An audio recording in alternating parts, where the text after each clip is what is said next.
Some people use sheep and goats as pack animals, but these lowland animals cannot walk on the snow. This means that for a whole day, food has to be carried by the people themselves.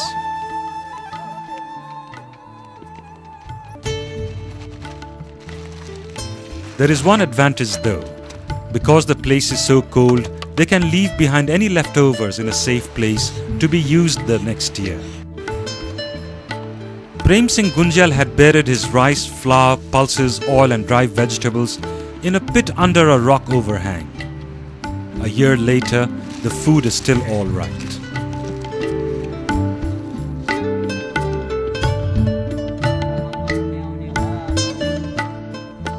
This area known as Dudiban lies among the smaller peaks to the southwest of the Api and Namjung mountains. The snow starts melting in May and Yarsagumba begins to sprout in the vacant places after the snow melts in the glass that has a new cover.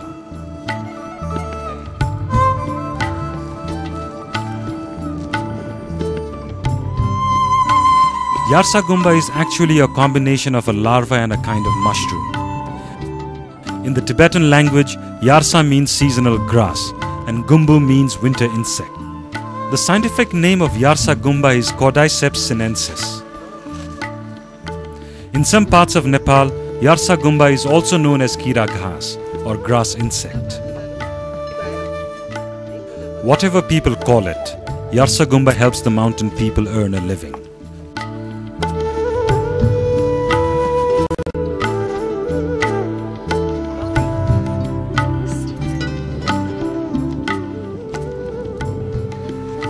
Yarsagumba is found at a height between 3,200 and 4,500 meters near the snow line where the snow melts in the summer and snow falls in winter for 6 months.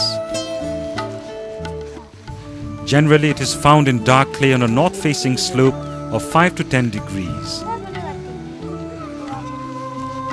Apart from Yarsagumba, various other kinds of herbs such as sunpati, chimal, pachaule, kutki and atis are found in these areas.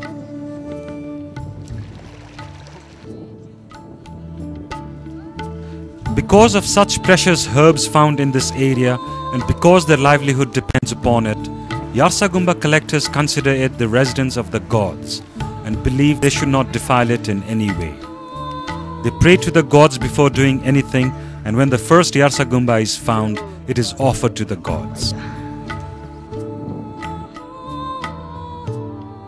Yarsagumba collectors have made many rules to be followed while they are here. Alcohol and tobacco are not allowed to be brought in or consumed. Shouting in loud voices or quarreling is strictly prohibited. Women in the menstruation period are forbidden to leave the camp and collect Yarsagumba.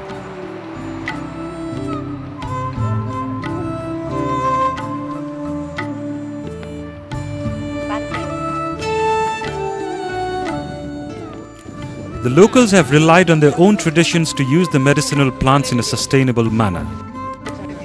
But a lot of research and scientific tests are still required to understand details of these biological resources that play such an important role in the lives of the people.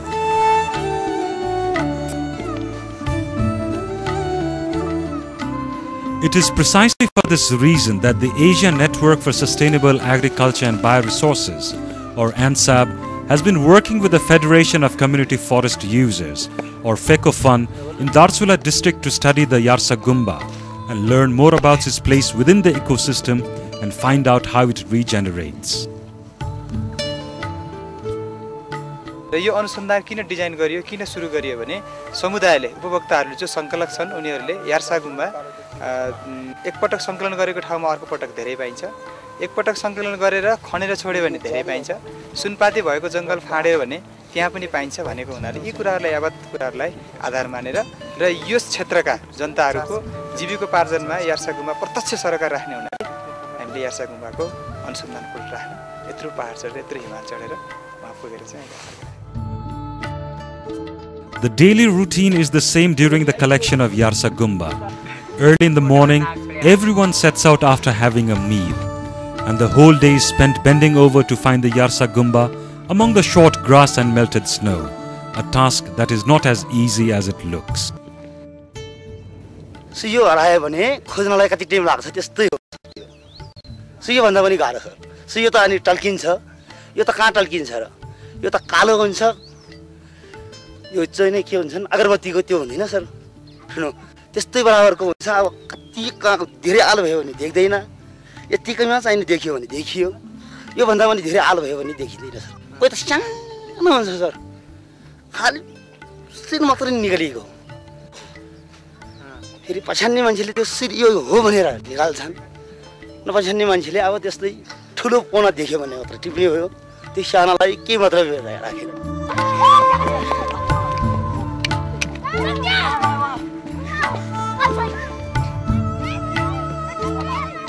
The evenings are a lot of fun at this camp at a height of 3,800 meters. The children find their own ways to entertain themselves while the youth enjoy a game of cricket.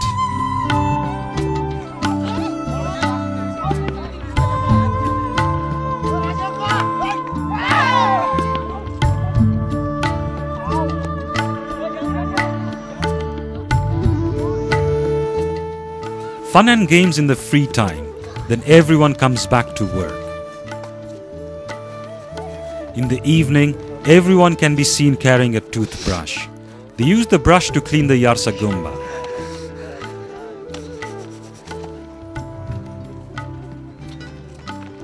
The Yarsagumba cannot be cleaned as soon as it is uprooted. If you do that, it turns dark, and that kind of Yarsagumba does not get a good price. The day's collection is spread out to dry and cleaned only the next day, when the soil and the outer covering of the Yarsagumba dry up.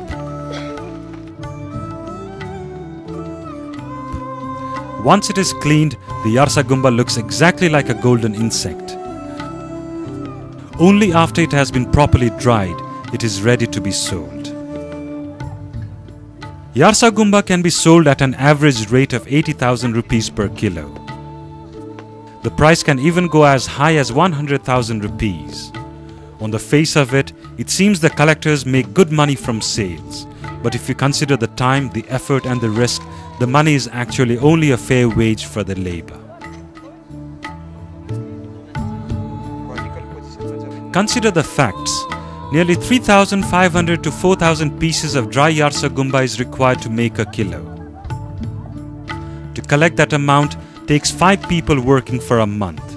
In other words, the average income of one person is only 16,000 rupees in a month. Then there is no account of expenses in terms of food and others, not to mention the great physical danger they put themselves in.